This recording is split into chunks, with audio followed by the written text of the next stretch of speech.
परिषद शाळेची दयनीय अवस्था झाली आहे। इयत्ता पहिली ते चौथीचे वर्ग या शाळेत भरवले जात असतात। या शाळेची इमारत पूर्णतः जीर्ण झाली आहे, तर पत्रे देखील उडालेले आहेत।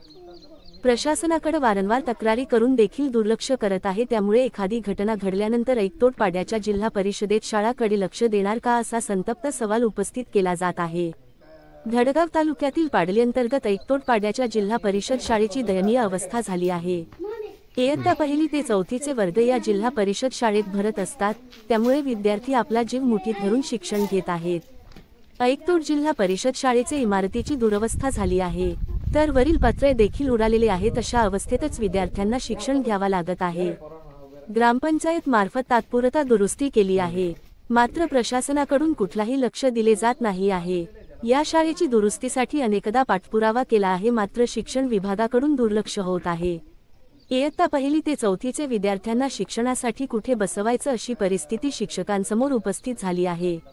ऐकतोड पाड्याच्या शाळा 1960 पासून तयार झाली आहे, म्हणजे 65 वर्ष उलटले आहेत।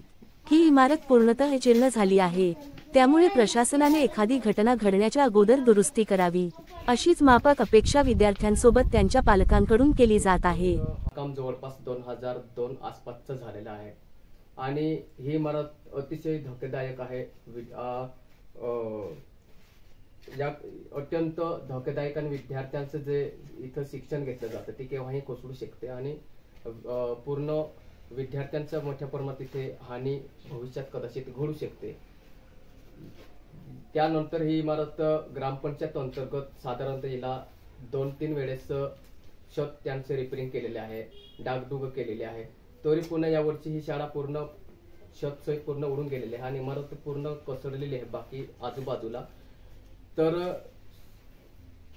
इथं पहिली ते चौथीचे वर्ग भरवले जातात, तर 4 वर्गाचे मुले इथं शिकतात, त्यांना खूप त्रास होतो, शिक्षकांनाही त्रास होतो। त्यासाठी एकच विनंती आहे की ही इमारत लवकर मंजूर व्हायला पाहिजे आणि पालकांना आणि या विद्यार्थ्यांना कुठेतरी शासनाच्या माध्यमातून न्याय दिला गेला पाहिजे। जर विद्यार्थ्यांना त्यांच्या शिक्षणापासून जे वंचित राहतील, त्यांना योग्य शिक्षण नाही मिळालं, त्यांना सोयी सुविधा शाळेत जर भेटल्या तर विद्यार्थ्यांचे भवितव्य धोक्यात आहे। इथं खूप मोठं विद्यार्थ्यांचं नुकसान म्हणजे समाजाचं खूप मोठं नुकसान होऊ शकते। त्यासाठी एकच विनंती आहे की ही शाळा लवकरात लवकर तात्काळ शासनाच्या दरबारी ही मंजूर करण्यात यावी।